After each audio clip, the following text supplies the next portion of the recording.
안녕하세요. 법무법인 에이시스의 김훈정 변호사. 최빈영 변호사. 이상훈 변호사입니다. 네, 오늘은 지난 시간에 이어서 저희 명예훼손에 대한 이야기를 좀 더 해볼 건데요. 저희 법인에서 실제로 수행했던 사례를 좀 소개해 드리려고 합니다. 먼저 최 변호사님께서 고소대리를 하셨던 사례를 한번 소개해 주실 수 있으실까요? 의뢰인이 인플루언서였거든요. SNS 통해서 활동을 많이 하셨는데 그 활동 과정에서 개인적인 부분들을 공격하는 그런 분들도 종종 있거든요. 그런 과정에서 또 한 가해자가 개인적인 어떤 사적인 부분에 대해서 허위 사실을 다른 SNS 통해서 유포하는 사안이 네. 발생했고, 의뢰인과 상담을 하고 나서 네. 상대방이 어느 정도 특정이 됐기 때문에 그 가해자에게 허위사실 유포에 대한 행동을 이제 중단해달라는 어떤 그런 의견도 통보를 했는데, 계속 허위사실을 유포하는 그런 사안이 발생했기 때문에 방통망법 위반 사이버 명예훼손죄로 네. 고소를 한 사안이었습니다. 혹시 뭐 어떤 내용의 허위 사실을 올린 건지. 개인적인 어떤 연인과의 관계 이런 부분들, 그런 것들이었습니다. 인터넷상에서 발생한 사건인데 그 사람이 그 글을 썼다는 걸 보고 연락을 취하셨던 거잖아요. 그 연락 방식은 어떻게 하신 건가요? 그 지인 관계였거든요. 게시글의 어떤 전반적인 내용을 보면은 이 네. 사람이 아니면은 쓸 수 없는 내용들, 알 수 없는 내용들. 물론 대부분이 허위 사실이었지만은 네. 특정은 했고 의뢰인의 대리인이라는 점을 일단 밝히고, 제 연락을 이제 받지 않거나 문자로도 더 이상 할 말이 없다는 식으로 허위 사실 유포에 대해서 중단할 뜻이 없다는 점을 이제 변호사가 표현했었습니다. 연락을 했는데도 불구하고. 그러면은 이 사건에서는 어떤 부분이 쟁점이 되었나요? 결국에 일반적인 사이버 명예훼손 같은 경우에는 피해자를 특정할 수 있는지, 그리고 피의자를 특정할 수 있는지, 그리고 이 허위 사실이나 사실관계에 대한 유포 내용이 비방 목적이 있는 건지, 이렇게 세 가지 쟁점을 찾아볼 수 있는데, 네. 이번 사안에서는 아까 말씀드린 것처럼 의뢰인이 인플루언서였기 때문에 피해자 특정은 가능하고 이제 지인 관계였고, 그렇기 때문에 피의자 특정의 문제도 넘어갈 수 있었고, 다만 이제 비방 목적이 주된 쟁점이었다고 볼 수 있을 것 같습니다. 그 상대방은 그럼 비방 목적이 없었다 이렇게 주장을 했던 모양이네요. 비방 목적은 아니고, 있었던 내용들, 내가 알고 있었던 내용에 대해서 얘기를 했던 거다, 비방 목적이 없었다라고 이제 항변을 했지만, 허위 사실 유포한다는 것 자체가 네. 비방 목적이 당연히 인정되는 어떤 그런 사건이었습니다. 네. 그럼 결과는 어떻게 됐나요? 이 사건 같은 경우에는 이제 500만 원의 약식명령이 발부됐고, 꽤 많이 나왔네요. 예, 이 사안 같은 경우에는 원래는 100에서 한 2, 300 정도가 그 경우가 통상적인. 많죠. 네. 근데 여기에 피해자가 인플루언서였고, 네. 그렇기 때문에 이런 허위사실 유포로 인한 어떤 정신적 위자가 상당히 클 수밖에 없다. 네. 이런 부분이 반영해서 이제 500만 원이 나왔고, 상대방 네. 피의자는 우리 의뢰인에게 사과했고, 그 게시글도 삭제했었습니다. 다음 사례로 저희가 피의자 쪽에서 방어했던 그런 사건을 이 변호사님이 한번 소개해 주실 수 있으실까요? 사건 개요를 간략하게 말씀드리면은 네.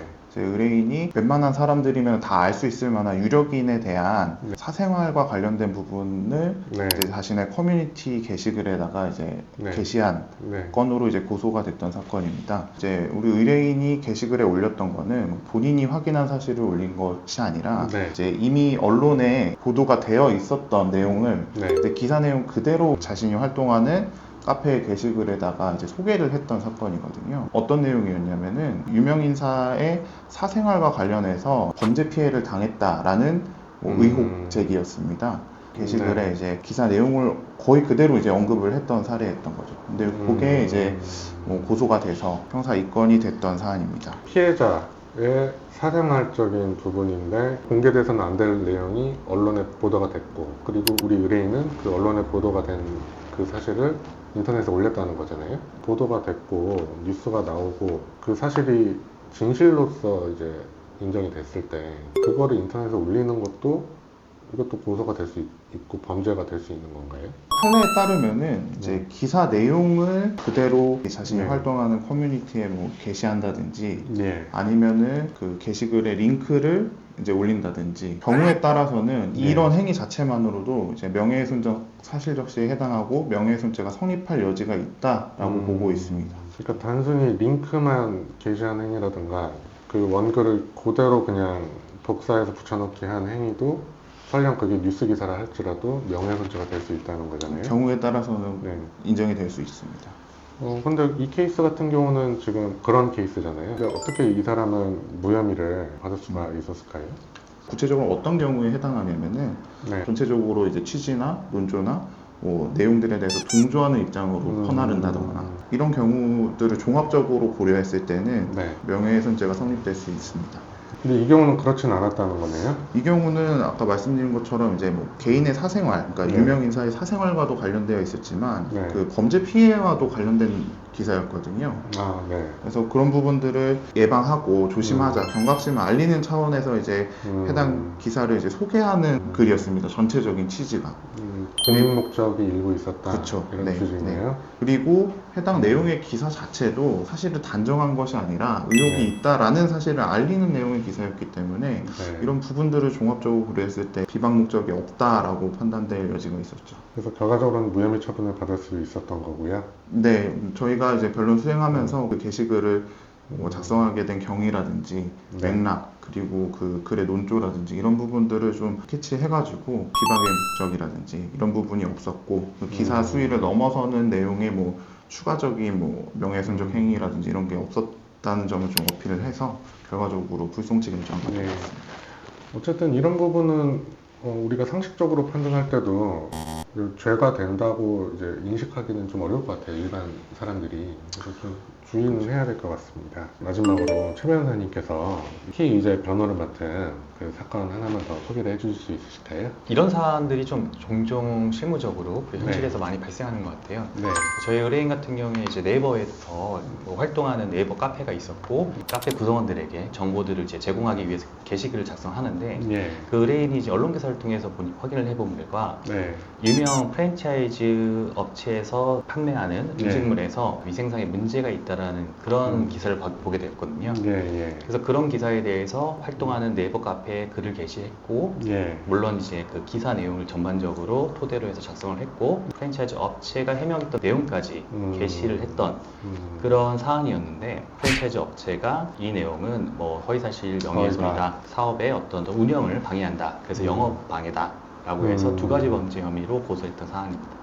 허위사실 적시 명예훼손죄와 업무방해죄 그걸로 고소를 했던 상황인데 이 케이스는 게시글 내용이 진실인지 허위인지 이 부분이 좀 쟁점이 됐었겠네요. 의뢰인 같은 경우에는 사실 자신이 경험하고 판단했던 내용을 기재한 게 아니라 예. 언론 기사로 통해서 이제 확인됐던 내용들 그거를 네. 신뢰하고 글을 네. 게시했던 거고 네, 네. 그렇기 때문에 의뢰인은 당연히 진실한 사실로서 인식을 했던 부분이었던 것 같습니다. 허위사실 적시 명예훼손으로 고소를 당했는데 그리고 허위사실 유포 업무방해로 고소를 당했을 때 그 내용이 허위가 아니라는 게 밝혀지면 그러면은 그 경우에는 바로 무혐의를 받을 수 있게 될까요? 결국에는 수사기관은 고소 내용을 토대로 일단 수사를 개시를 하거든요. 네. 고소 내용이 허위사실 적시 명예훼손이다 네. 라고 했을 때는 기본적으로 일단 허위사실 적시 명예훼손이 아니다라고 이제 주장을 하지만 네. 일부 이제 수사기관에서는 사실로서 사실 적시에 의한 명예훼손이 아닌가라고 생각을 해서 네. 그걸로 다시 이제 범죄 혐의를 이제 변경해서 제명을 섞어서 그렇게 조사하는 경우도 종종 있거든요. 네. 그렇게 이제 사실 적시 명예훼손으로 이제 수사가 이제 변경이 됐다, 조사 네. 내용이 변경됐다고 하면 결국에는 이제 난 명예훼손의 고의가 없었다, 네. 그리고 비방 목적이 없었다. 네. 이런 부분 또한 이제 다시 주장을 해가지고 무혐의를 받을 수 있는 방법을 찾아봐야 될 것 같습니다. 그러니까 진실이라 하더라도 경우에 따라서 이론적으로는 그게 가능하잖아요. 죄명이야 뭐 고소인이 쓰더라도 수사기관에서 바꿔서 판단해서 사실적시 명예훼손으로 기소를 할 수도 있는 것이니까 그 부분까지 같이 고려를 해야 된다는 말씀이신 거네요. 오늘은 저희 법인에서 실제 수행했던 사례 몇 가지를 좀 소개를 해드렸는데요. 이번 영상은 여기까지 하도록 하겠습니다. 다음 시간에 또 명예훼손죄 관련해서 피의자 그리고 피해자 각각의 어떤 대응법에 대해서 한번 소개를 해드리도록 하겠습니다. 네, 감사합니다. 감사합니다.